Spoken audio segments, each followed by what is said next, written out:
2월 5일 아침 묵상 시간입니다. 오늘도 말씀을 통하여 하나님을 기억하고 또 하나님을 더욱 사랑하게 되는 은혜를 누리시기를 소망하면서 함께 말씀 보도록 하겠습니다. 오늘 말씀은 여호수아 23장 1절부터 16절까지의 말씀 우리 함께 한 목소리로 읽어보도록 하겠습니다. 주님께서 주변의 모든 원수를 멸하시어 이스라엘에게 안식을 주신 뒤에 오랜 세월이 흘러서 여호수아도 나이가 많이 들었고 늙었다.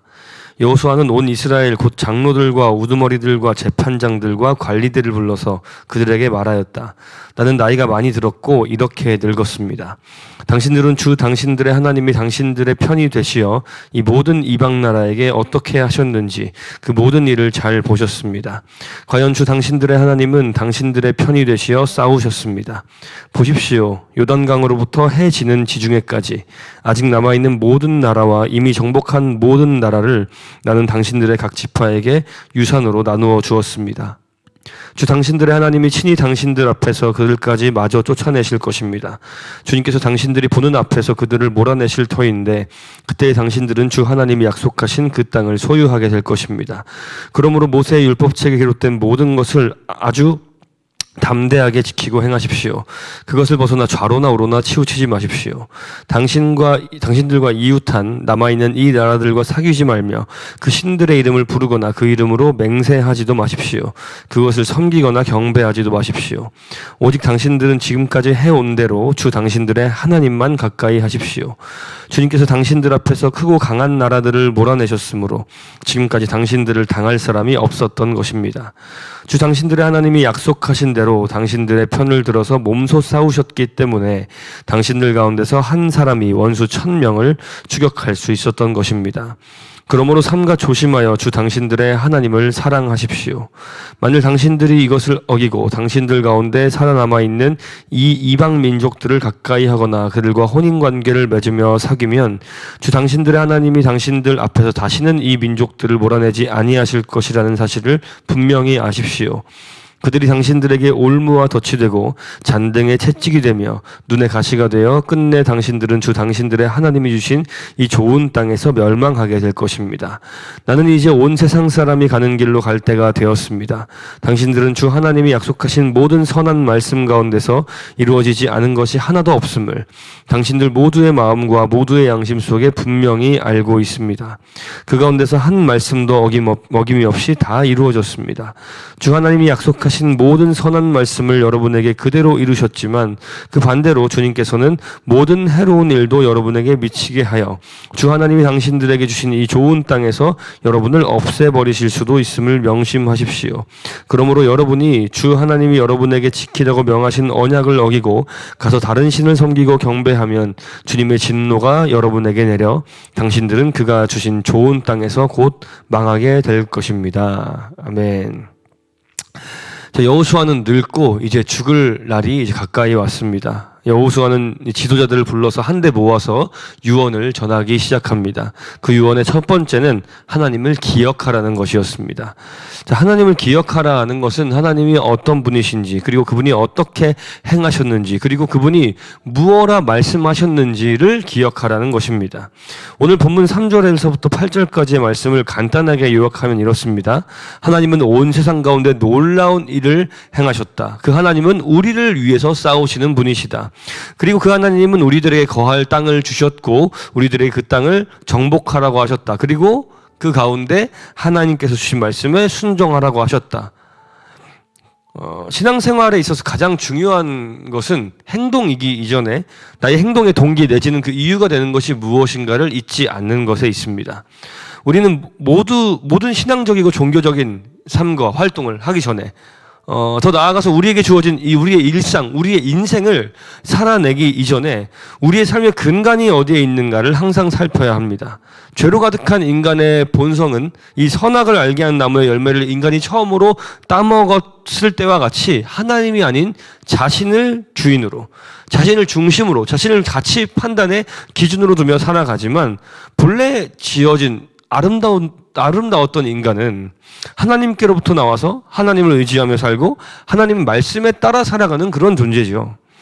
이 전제 사항을 잊어버리는 순간 우리는 그냥 우리의 원함대로 우리의 신앙생활도 개인의 필요에 따라 이용하며 살아갈 뿐입니다. 우리는 하나님이 어떤 분이신지를 잘 알아야 합니다. 그것은 동시에 우리가 어떤 존재인지를 아는 것과 같은 것입니다. 하나님이 어떤 분이신지, 우리를 위해 무엇을 행하셨는지 잘 기억해야 합니다. 자, 두 번째 권면은 경고를 포함하고 있는데요. 먼저 권면의 핵심은 하나님을 사랑하라는 것입니다. 본문 11절을 한번 읽어보겠습니다. 그러므로 삼가 조심하여 주 당신들의 하나님을 사랑하십시오. 자, 앞선 권면에서 이렇게 놀라운 일을 우리에게 행하신 그 하나님, 바로 그 하나님을 이제는 사랑하라라고 이야기를 하고 있습니다. 그런데 삼가 조심하여라는 말이 이 사랑하라는 말 앞에 먼저 이야기되고 있는데, 이는 하나님을 사랑하지 않을 것을 조심하라는 이야기겠죠. 뒤이어 나오는 12절과 13절을 한 번만 더 읽어보겠습니다. 만일 당신들이 이것을 어기고 당신들 가운데 살아남아 있는 이 이방 민족들을 가까이 하거나 그들과 혼인 관계를 맺으며 사귀면 주 당신들의 하나님이 당신들 앞에서 다시는 이 민족들을 몰아내지 아니하실 것이라는 사실을 분명히 아십시오. 그들이 당신들에게 올무와 덫이 되고 잔등에 채찍이 되며 눈에 가시가 되어 끝내 당신들은 주 당신들의 하나님이 주신 이 좋은 땅에서 멸망하게 될 것입니다. 하나님을 사랑하는 것이 아니라 하나님이 멀리하라고 하신 이방 민족들을 사랑하면, 그들과 혼인을 하면, 그들의 문화, 그들의 신을 섬기면 망하게 될 것이다 라고 경고합니다. 자, 하나님을 사랑하지 않은 것에 대한 하나님의 보복일까요? 그런 것이 아닙니다. 애시당초 하나님을 떠난 그 순간, 그 하나님을 떠난 인간에게는 그저 잿빛 현실만이 기다리고 있는 것이죠. 하나님보다 무언가를 더 사랑한다는 건 그것이 하나님보다 더 좋아 보이고 사랑스러워 보였기 때문일 것입니다. 자, 그러나 그것은 그저 환상이요, 환각에 불과한 것이죠. 하나님보다 귀한 존재는 없습니다. 하나님보다 더 값진 것은 없습니다. 하나님보다 더 아름다운 것은 세상에 존재하지 않습니다. 이 세상에 모든 값지다고 하는 것, 모든 아름답다고 하는 그 모든 것들은 가장 값지고 아름다우신, 가장 지극히 아름다우신 그 하나님께로부터 나온 것인데, 어떻게 피조물이 그것의 존재의 근원이 되시는 하나님보다 더 귀하고 더 아름다울 수 있겠습니까? 결코 그럴 수 없는 것이죠. 하나님보다 더 사랑할 만해 보이는 것들은 모두 착각에 의해 그렇게 느낄 뿐입니다. 그래서 조심하라는 것입니다. 하나님만을 사랑하라는 것입니다. 하나님을 사랑하기에 그분의 말씀을 따르라는 것입니다. 그렇게 하나님을 사랑하고 말씀을 따라 살 때에 우리가 가장 행복하고 가장 아름답게 살아갈 수 있다는 것을 강조하는 것이죠. 두 가지 권면, 하나님을 기억하고 하나님을 사랑하는 것, 그것이 여호수아가 이스라엘 백성들을 향해서 주었던 유언이었습니다. 우리는 이 이후의 이야기들을 이미 알고 있기 때문에 여호수아의 이 권면을 읽으며 안타까움과 아쉬움을 느끼지 않을 수 없습니다. 결국 이스라엘 12지파들은 여호수아의 이 권면을, 더 본질적으로는 하나님의 명령을 온전히 지키지 못했고, 그 결과로 누릴 수 있었던 그 놀라운 은혜들을 다 누리지 못하고, 때로는 불순종에 따르는 그 고통과 또 외세로부터의 그 침략, 그 이방 민족들에 의한 그 괴롭힘을 당하며 신음하며 살 수밖에 없었습니다. 여호수아가 경고한 바가 이스라엘 백성들에게 그대로 이루어지게 된 것이죠.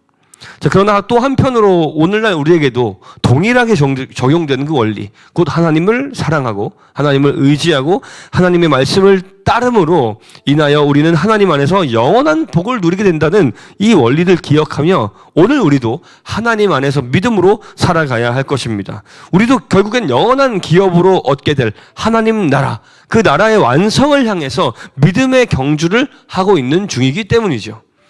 우린 하나님을 의지하며 순종함으로 맞이하게 될 그 하나님의 나라에서 이 가나안 땅에서 누리는 이 모형적인 복과는 비교가 안 될 정도로 풍성한, 그리고 찬란한 복을 누리며 또 영원한 기쁨을 삼위 하나님과 함께 누리며 사랑을 함께 나누며 그렇게 행복하게 살아가게 될 것입니다.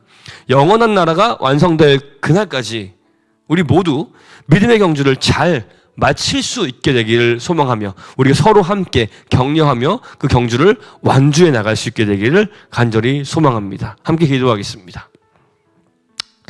하나님 아버지, 하나님의 놀라운 사랑과 능력을 우리가 성경을 통해서 보고 또 우리의 삶을 통해서 그동안 많이 경험해 왔습니다. 놀라운 은혜를 베푸심에 참으로 감사를 올려드리며 이제 그 사랑과 은혜 안에서 하나님이 어떤 분이신지를 잊지 않고 오직 하나님만 사랑하며 영원히 임할 하나님 나라, 하나님과 함께 충만한 기쁨을 누리며 살아갈 그 나라를 고대하면서 믿음의 여정을 완주할 수 있도록 우리에게 은혜를 베풀어 주시옵소서. 감사드리며 살아계신 예수 그리스도의 이름으로 기도합니다. 아멘.